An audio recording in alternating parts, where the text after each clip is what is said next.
L'immobilier simplifié avec Patrick Lapalme. Certainement. Notre expert, Patrick Lapalme, de l'équipe Patrick Lapalme chez Remax Prestige. Patrick, 311e chronique ce matin. Oui, avec plaisir. La déclaration du vendeur, l'inspection et puis la négociation suite à l'inspection. Bien oui, super important. Puis on voit ça relativement fréquemment. Donc, vous désirez faire inspecter votre propriété. Et là, chers clients, acheteurs et vendeurs, surtout les acheteurs parce que ça vous touche beaucoup, je vais vous lire la belle petite clause. Et puis, je vais vous l'expliquer en entier et aussi les incidences d'une négociation. Ça marche. Donc, la promesse d'achat est conditionnelle à ce que l'acheteur puisse faire inspecter l'immeuble par un inspecteur en bâtiment et ou un professionnel. Parenthèse immédiate, donc, il faut s'assurer que notre professionnel a une assurance erreur et omission, il y a une norme de pratique écrite, il va vous remettre un rapport écrit et aussi il est membre d'une association reconnue par l'OACIQ. Très important parce que le beau-frère ne compte pas.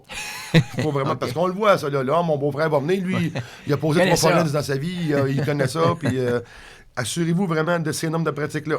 Ensuite de ça, dans le délai de temps XYZ dans l'offre d'achat, suivant l'acceptation de la promesse d'achat, si cette inspection révèle l'existence d'un facteur se rapportant à l'immeuble susceptible et de façon significative, donc, c'est pas une lumière, une pochette qui est brûlée, c'est pas quelque chose qui va coûter 100 $ à réparer, un facteur qui est significatif, qui va augmenter, qui va diminuer la valeur ou les revenus, ou va en augmenter les dépenses. Donc, on va trouver des problématiques.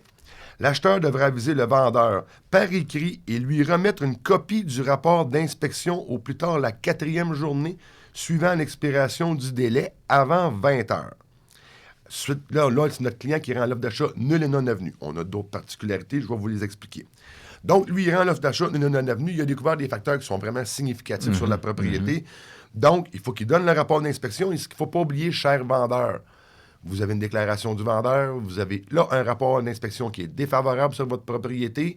Donc, vous avez l'obligation, de modifier votre déclaration du vendeur pour indiquer qu'un rapport d'inspection est disponible et de fournir ce rapport-là à tous les autres promettants acquéreurs qui vont se présenter. OK. Donc, si le premier acheteur se retire, on doit aviser les autres acheteurs potentiels que... Oui. Effectivement, il faut mettre ces documents-là disponibles à l'ensemble des courtiers. Donc, pour s'assurer de bien remplir votre déclaration du vendeur, naturellement, ça arrive fréquemment que votre client n'a pas de connaissances, le vendeur de connaissances vraiment en construction.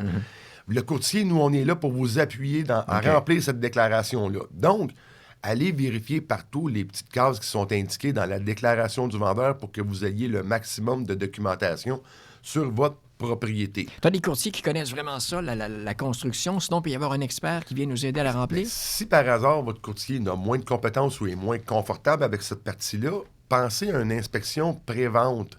Faites faire l'inspection pré-vente, vous allez avoir moins de problématiques. L'exemple qu'on voit très fréquemment, c'est dans les entretoits. Les gens ne vont pas faire les vérifications de leur entretoit. Puis je fais une petite parenthèse. À Notre-Dame-des-Prairies, j'ai vu passer là, dans les nouvelles locales qu'il y avait des gens qui se promenaient pour aller faire des inspections d'entretoit là, vers les 6 heures le vendredi passé. Là.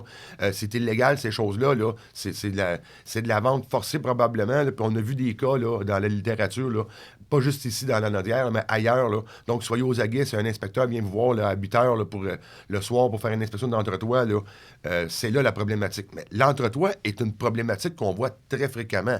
Je vous nomme des exemples. Présence de vermiculite qui va être positive à l'amiante. Il y a des clients acheteurs qui ne voudront rien savoir de cette propriété-là. Il va y avoir des traces de moisissure dans les pontages parce qu'il y a eu des déconnexions de systèmes à l'intérieur. Là, la ventilation de salle de bain s'est déconnectée ou le tuyau a fendu à travers le temps. Ça fait une moisissure sur le pontage. Il faut régler ces problématiques-là. Travaillez toujours dès le départ en remplissant votre déclaration du vendeur en ayant le maximum d'informations.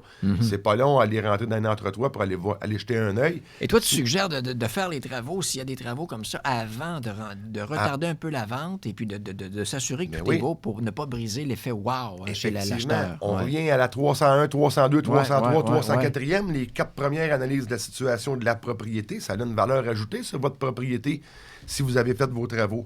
Donc, quand on va arriver avec... Vous découvrez un problème de moisissure dans votre entretoit, Là, il va falloir faire des estimations de coûts de travaux pour aller régler cette problématique-là. L'acheteur et le vendeur vont soit négocier directement d'entrée de jeu de gré à gré pour avoir un prix en négociation, mais l'acheteur va devoir fournir les pages au rapport d'inspection auquel qu'on a signifié la problématique pour que le vendeur soit au courant de tout.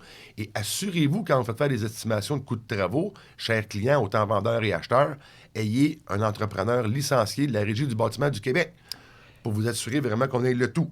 Et puis, je me mets à la place parce que maintenant, il y a des courtiers acheteurs aussi. Avec le contrat de courtage acheteur, oui. Oui, c'est ça. Tu t'aperçois donc que tout n'est pas très, très beau dans la maison. Tu vois qu'il y a des travaux à faire, puis tout ça, tu vas conseiller ton acheteur aussi en lui disant, écoute, tu vas avoir des... Bien, il va avoir des frais, puis on va négocier en conséquence. Si ça coûte une dizaine de milliers de dollars réhabiliter la propriété, bien là, il va falloir aller négocier avec notre client-vendeur, voir de quelle façon il va se positionner. Mais je suis d'accord avec toi quand tu dis mieux vaut le réparer avant de le montrer aux acheteurs. C'est un petit peu comme si tu achètes une voiture, puis là, tu fais l'inspection, puis tu t'aperçois que les freins sont à refaire, que la transmission des problèmes. Exactement. Puis c'est comme tu fais un parallèle avec l'automobile. Un automobile, souvent, on va en avoir besoin dans les prochaines semaines, tandis que la vente d'une propriété, ça se planifie. Et c'est là l'importance de ne pas courir après sa queue pour se ramasser avec une problématique. Vous attendez de vous recevoir un montant de 400 000 pour la propriété, mais il y a 50 000 à mettre dedans, vous ne serez pas content. C'est entièrement normal. Puis parfois, c'est de faire ces réparations-là avec vos rapports d'inspection pré-vente. Vous allez pouvoir documenter, dire tels travaux ont été effectués. Et assurez-vous, chers clients, quand vous avez une transaction, vous avez votre rapport d'inspection sur votre propriété, gardez votre rapport d'inspection imprimé près de vous et mettez les factures à l'intérieur de tout ce que vous avez fait. Quand vous allez revendre la propriété, vous allez déjà être documenté. Donc, advenant le cas qu'on a une diminution de baisse de prix, je l'ai mentionné, entrepreneur licencié de la RBQ, c'est vraiment important de s'assurer d'avoir les licences et aussi de faire vos modifications de la déclaration du vendeur. Parce que ça se peut très bien que le client, lui, va sortir à cause de l'inspection par rapport à la problématique qui va être là. Vous faites les rénovations, les réparations. Vous allez devoir fournir le rapport d'inspection à votre futur acquéreur qui va se présenter. Fournissez-lui aussi les factures de travaux de réhabilitation que vous avez fait, les factures de garantie de travaux que vous allez avoir. De cette façon-là, le prochain qui va se ramener, lui, il va être en sécurité, il va voir le rapport d'inspection et lui aussi, on va lui préconiser de refaire faire une nouvelle inspection pour s'assurer que l'ensemble des travaux ont bel et bien été bien faits par rapport à son achat. Si on veut te joindre ou revoir une des chroniques. C'est très facile. Vous pouvez nous rejoindre au 450-499-5544. Sur l'ensemble des réseaux sociaux, tous les chroniques immobilières, ils sont disponibles. Et sur la chaîne YouTube, abonnez-vous. Patrick Lapalme, un but, une passion. Vendu. La journée débute avec les 100 000 matins. 100 000 matins. 103.5.